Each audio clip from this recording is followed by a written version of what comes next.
провалилась, а тут большая машина. Это после дождя было. Мы звонили в водоканал, потом горисполком звонили. Они сказали, что приедут, посмотрят. Но так и никто не приехал, не посмотрел. После этого на второй день провалилась еще одна машина. Самосвал был. Вытащили, ушли. И таким образом вот вся дорога валится. Дорогу вообще нельзя переходить, ямы везде.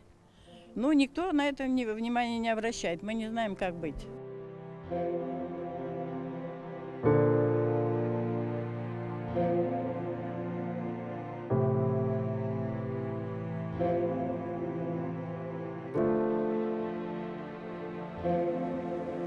Живу уже 30 лет на этой улице, и 30 лет не было здесь хороших дорог.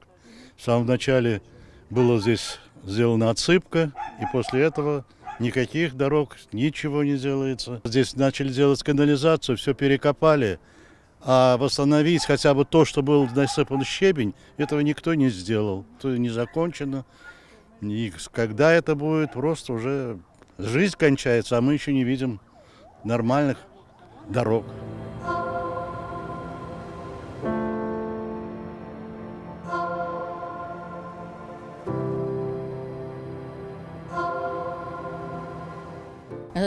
Это раз дорога. Это не дорога, мучение это. И вот так ходим, мучаемся. А что делать? Вот скоро хороший дождь пойдет, тоже здесь будет яма. Мало яма там образовался.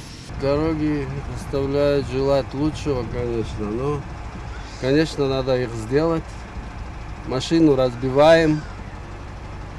Очень тяжело. Тут дети, взрослые, бабушки, дедушки.